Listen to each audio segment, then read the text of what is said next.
ضع البصل في فتحة الشرج لمدة 10 دقائق يوميا قبل النوم، سيجعلك كالحصان حتى لو كان عمرك 70 عاما. ولدينا لك بشرى سارة: إذا كنت تعاني من هذه الأمراض، وهي التهاب وتضخم البروستاتا ومرض السكري، وبالأخص من النوع الثاني، والتهابات الكبد ومشكلات في المعدة وأمراض القلب والشرايين، وإذا كنت تعاني من الوزن الزائد والسمنة المفرطة وارتفاع مستمر في ضغط الدم، وأيضا زيادة في مستوى الكوليسترول، أو تعاني من التهابات المفاصل أو هشاشة العظام ومشكلة ديدان البطن المزعجة، فشاهد هذا الفيديو للنهاية لتتعرف على حل وعلاج لجميع هذه الأمراض. ولكن قبل أن نبدأ، وفضلا وليس أمرا، صلي على النبي محمد صلى الله عليه وسلم وادعمنا بإعجاب لنستمر بتقديم كل ما هو جديد ومفيد. وإذا كنت قد تناولت البصل ولو لمرة واحدة، نرجو منك أن توقف الفيديو للحظة وتدعمنا بإعجاب واشتراك في القناة، وتقوم بتفعيل زر الجرس لنعرف عدد الأشخاص المهتمين بهذه النوعية من الفيديوهات.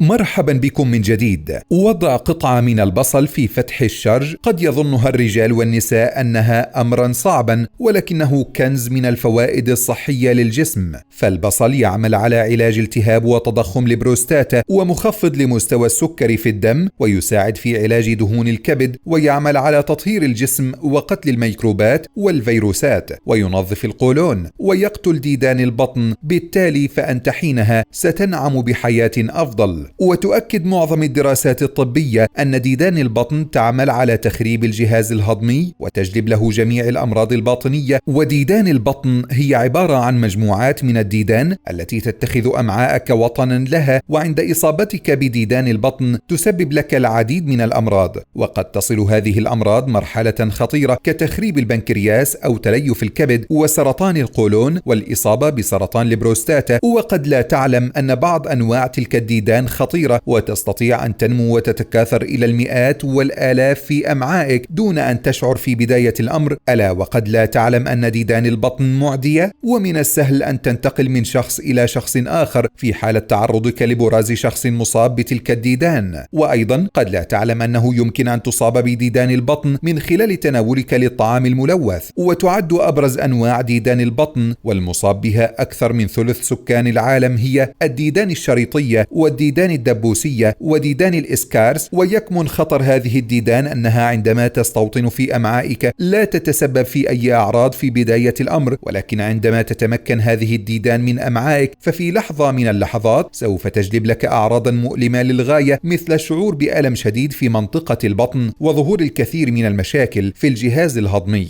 وتعد من أشهر علامات وجود تلك الديدان في جسمك هي الإصابة بالإسهال المستمر دون مبرر، وقد تظهر في بعض الحالات الإصابة بالإمساك الشديد. وتسبب الإصابة بهذه الديدان الرغبة في التقيؤ الصباحي، وأيضا الشعور بالانتفاخ بعد تناول الطعام، كما أنه يصاحب هذه الأعراض الشعور بألم وحكة في منطقة فتحة الشرج، إلى جانب الشعور بعدم الراحة والتعب المستمر والإرهاق والخمول. وكما يمكن أن ترى تلك الديدان في البراز في حالة الإصابة بالديدان الدبوسية، إضافة إلى أنك ستلاحظ خسارة الوزن دون مبرر. ونأتي الآن للجزء المهم: ما هو العلاج الطبيعي والصحي لديدان البطن؟ إنها حركة بسيطة بقطعة صغيرة من البصل يظنها الرجال والنساء أمرا صعبا، لكنها تضمن لك نظافة تامة لمنطقة القولون وتعمل على قتل الديدان فورا. سنتحدث معكم الآن إلى مسارين علاجيين لحل تلك المشكلة. أولا هو خليط البصل مع الماء. وحينما نقوم بمزج حبة صغيرة من البصل المقطع مع كوب من الماء الدافئ وملعقة عسل نحل ونتناول هذا المزيج، والأفضل أن يكون ذلك قبل النوم ب30 دقيقة. والهدف هو إيصال عصير البصل كامل إلى الأمعاء. ومن المعروف أن الأمعاء وسط قاعدي، وفيها تتفكك جزيئات البصل وتخرج منه المواد الفعالة، وعلى رأسها المواد المضادة للأكسدة. وهنا يبدأ دور البصل الفعال في مقاومة البكتيريا والفيروسات والفطريات، ويقوم بدورا مميزا في تطهير الأمعاء، وخاصة لمن لديه مشكلة في الديدان المعوية ولمن لديه التهاب الالتهابات في القولون، فنلاحظ أن تلك المادة تعمل كمضاد للالتهابات ومضاد للعدوى البكتيرية والفيروسية والفطرية. أما الطريقة الثانية وهي الأسرع وتكون نتائجها خلال 12 ساعة، وهي تحاميل قطعة من البصل الممزوج بزيت الزيتون، أي وضع قطعة من البصل في فتحة الشرج. وأفضل طريقة للتعامل مع هذه الحركة البسيطة هو إحضار بصلة صغيرة وتقطيعها إلى نصفين ونقعها في زيت الزيتون لفترة 3 ساعات قبل الاستخدام، وبعد ذلك استخدامه كتحميلة في فتحة الشرج، والحرص على مكوثه في منطقة القولون لمدة 10 دقائق. وبعد ذلك من الممكن أن يخرج البصل مع البراز. ما الذي يحدث عندما تقوم بهذه الحركة البسيطة؟ الديدان بكافة أنواعها تكره الروائح النفاذة، والبصل يمتلك رائحة نفاذة تعمل على قتل تلك الديدان، كما أن مركبات البصل وعلى رأسها الأليسين وبعض المركبات الفعالة الأخرى تعمل بالفعل على علاج الديدان. وإذا أردت أن تتأكد من أن الديدان لم تعد في معدتك، يمكنك الاعتماد أيضا على تناول عصير الثوم. صحيح أن مذاقه لاذع، لكنه سيأتي بنتائج فورية وفعالة، وفي المحصلة يعتبر البصل من أكثر المواد الغذائية القاتلة لديدان البطن. وهناك العديد من الوصفات الأخرى التي يمكن استخدامها لهذا الغرض، ومنها البصل مع الحليب، فيمكن شرب الحليب المضاف إليه بصلة صغيرة مقطعة بعد غليهما قبل النوم. وكما لا يخلو أي منزل من البصل الذي يعتبر صيدلية كاملة والغني بالمواد المضادة للأكسدة والفيتامينات والمعادن. وقد استخدم البصل في الطب الصيني والطب الهندي القديم لعلاج الأمراض المزمنة ولتعزيز نظام المناعة وتقليل الالتهابات والمساعدة في عملية الهضم وعلاج العقم والضعف وعلاج التهاب وتضخم البروستاتا. ويستخدم البصل لقتل الطفيليات وصد الحشرات لاحتوائه على الأوجينول، وهو مبيد جراثيم قوي، بالإضافة إلى الكاريوفيلين الذي له خصائص مضادة للميكروبات.